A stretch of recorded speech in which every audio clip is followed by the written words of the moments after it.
All India Muslim league 1906।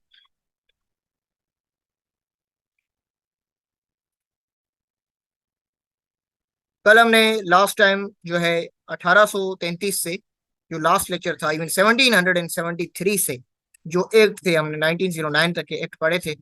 इनमें major act जो थे, इनमें हमारा रेगुलेटरी एक्ट, उसके बाद the Indian government of India act 1833, 1861, 1892 और 1909, ये मेजर एक्ट से जो हमने लास्ट डिबेट में पढ़े थे। इस दौरान एक और इवेंट होता है, ऑल इंडिया मुस्लिम लीग की जो स्टेब्लिशमेंट है। पहले तो जरा आपको पता होना चाहिए कि ये जो ऑल इंडिया मुस्लिम लीग है वो बनी क्यों थी, क्योंकि वो उस टाइम पर एक इवेंट होता है जिस इवेंट को हम कहते हैं कि बंगाल की सेपरेशन ऑफ बंगाल। अब ये जो बंगाल था, ये दो हिस्सों में था, ये 1905 की इवेंट है। तो उन्होंने क्या किया, दो हिस्सों में इसको डिवाइड कर दिया। एक हिस्सा जो कि मुस्लिम्स, और दूसरा हिस्सा जो कि हिंदू मेजोरिटी और जो है बंगाली मेजोरिटी एरियाज में थी। यानी हम बात करें तो ढाका, कलकत्ता, आसाम, सिलेट ये एक तरफ, और फिर ओडिशा और बाकी के जो संबलपुर के एरियाज दूसरी तरफ हो गए। तो इस दौरान एक इवेंट स्टार्ट किया गया कांग्रेस की तरफ से, स्पेशली हिंदूज की तरफ से, जिसको हम स्वदेश मूवमेंट कहते हैं। और इसका यही था कि हमें वापस जो है एनलमेंट ऑफ बंगाल होनी चाहिए। तो ये एक हिंदू मुस्लिम्स के बीच में एक बड़ा रियूट क्रिएट हुआ। तो इस दौरान एक इवेंट होता है, मुस्लिम लीग की अपनी एक पॉलिटिकल, उससे पहले पॉलिटिकल मुस्लिम लीग की जो एफिलिएशन है वो वीक है, एब्सेंस है, कोई पार्टी की फॉर्म में नहीं है। लेकिन यहाँ पर एक इवेंट होता है जो कि उनकी अपनी एक पार्टी स्टेब्लिश होती है 1906 के अंदर। तो बेसिकली ये जो है जी दिसंबर 1906, क्योंकि पहले हमने जब पढ़ा था अलीगढ़ के अंदर और नदवा के अंदर, तो हमने देखा था कि अलीगढ़ स्कूल ऑफ थॉट 1906 से पहले जो है वो पॉलिटिक्स में, एक्टिव पॉलिटिक्स में पार्टिसिपेट नहीं समझ रही थी। और फिर जो नदवा ग्रुप था, क्योंकि वो मॉडरेट फॉर्म ऑफ जो है दारुल उलूम देवबंद ग्रुप था, क्योंकि दारुल उलूम ने तो स्टार्टिंग से ही कांग्रेस को सपोर्ट करना चाहा। और फिर जो नदवा ग्रुप था वो भी एफिलिएटेड बाद में अलीगढ़ स्कूल ऑफ थॉट के साथ हो गया था।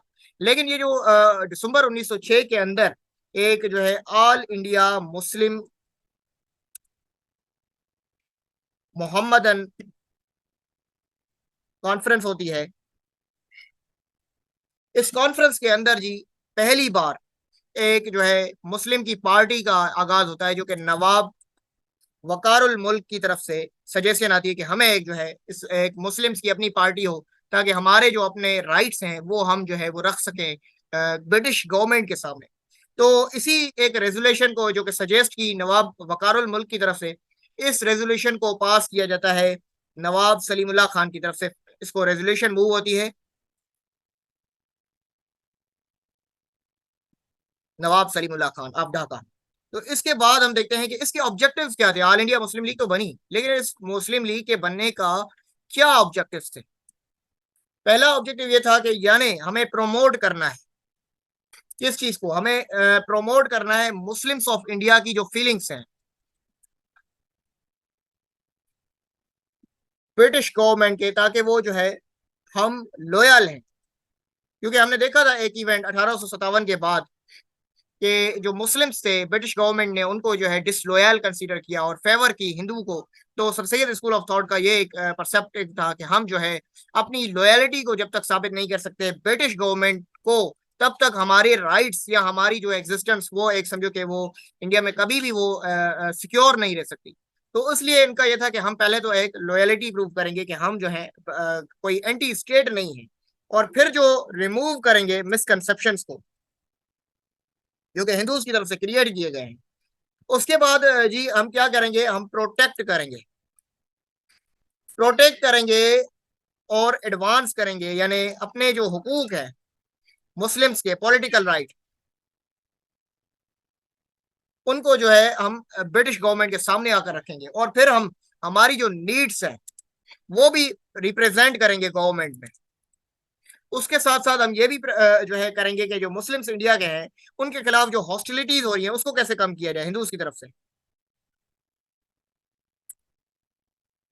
तो ये मेजर ऑब्जेक्टिव्स थे। अब ये अगर हम बात करें कि क्रिएशन के पीछे कौन से फैक्टर रेस्पॉन्सिबल है, ऑल इंडिया मुस्लिम लीग के क्रिएशन के पीछे फैक्टर्स रेस्पॉन्सिबल कौन सा है?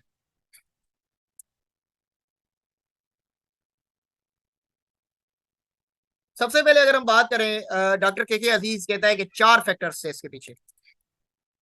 सबसे पहले इसको हम जरा इन चार हिस्सों में डिवाइड करते हैं, 1, 2, 3 एंड 4। तो जी 4 फैक्टर्स क्या थे? पहला फैक्टर ये था कि ये जो एक बिलीफ था पुराना sir Syed school of thought का कि मुस्लिम एक सेपरेट एंटिटी है, सेपरेट एंटिटी, हम जो है एक अलग है हिंदुओं से कंप्लीटली, हमारी आइडियोलॉजिकली बुनियाद, हमारी एग्जिस्टेंस। तो पहली तो सेपरेट जो है हमारी एंटिटी, हम अलग है। दूसरा ये था कि जो हिंदुओं का कैरेक्टर था, जो यानी कांग्रेस की जो मोनोपलीज थी, कांग्रेस जो थी वो एंटी मुस्लिम्स थी, यानी वो हमेशा पॉलिसीज को इंट्रोड्यूस करती थी जो कि मुस्लिम्स को इनसिक्योर फील करने दी जाए। और जब ये मूवमेंट होती है स्वदेशी मूवमेंट में, तो उसमें एक्टिव पार्ट होता है। वो कंसीडर करते हैं कि बंगाल जो है ये बेसिकली उनकी जो एक रिलीजियस एफिनिटी है, जो है काली माता, उसकी जो है काली देवी की जो है वो, ये उन्होंने जो है वो हमारे साथ उसकी इंसल्ट की है, ये सेपरेशन ऑफ बंगाल को। वो बेसिकली बंगाली इसको कंसीडर करते थे कि वो जो है रूप है काली देवी का। तो उसके बाद फिर क्या था कि जो फिर पार्टीशन ऑफ बंगाल जैसा बड़ा इवेंट हुआ। इस बंगाल पर जो हिंदू की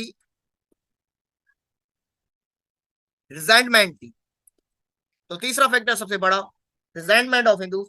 और फिर उसके बाद मुस्लिम्स की जो डिजायर थी कि हम जो है एक एक्सक्लूसिव सेपरेट इलेक्टोरेट को इंट्रोड्यूस करें। तो ऑल इंडिया मुस्लिम लीग की क्रिएशन के पीछे ये चार फैक्टर्स बहुत इंपॉर्टेंट थे। और अगर हम इसको बाद में देखें तो हमें यहाँ पर स्ट्रक्चर क्या नजर आता है? ऑल इंडिया मुस्लिम लीग का स्ट्रक्चर इस तरह था कि इसमें जो है जी मेंबरशिप रेस्ट्रिक्ट की गई शुरू में 400 पीपल्स तक। उसके बाद क्या था कि इसके अंदर एक काउंसिल स्टेब्लिश की गई, और फिर इसके अंदर जो है हमें देखा गया कि एक प्रेसिडेंट और 6 वाइस प्रेसिडेंट और 6 वाइस प्रेसिडेंट, और उसके अंदर जो है एक सेक्रेटरी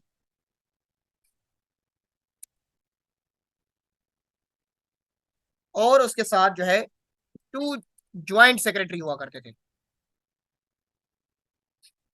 यानी इन दोनों की जो एक समझो कि सेक्रेटरीट था उसमें ज्वाइंट मेंबरशिप होती थी। इनकी एक समझो कि वर्किंग क्या था, ये कैसे बजट कैसे मेंटेन करते थे? तो बजट इनका चलता था कि मेंबरशिप फीस से, और फिर डोनेशन पर ये चलती थी ऑल इंडिया मुस्लिम लीग। तो this was all about the creation of all India Muslim league. आज हमने जो है ऑल इंडिया मुस्लिम लीग जो है एक कैसे बनी, उसका स्ट्रक्चर क्या था, फैक्टर्स क्या रिस्पॉन्सिबल थे, हमने इस टॉपिक को पढ़ा। कल हम जो है जी पढ़ेंगे ऑल इंडिया मुस्लिम लीग 1919 से लेकर 1935 तक क्या रोल रहा। और इस तरह फिर हमने चलते रहना है हिस्ट्री के फेजेस को, ठीक है जी। तो ये लेक्चर मैं शेयर कर दूंगा, वीडियो रिकॉर्डिंग।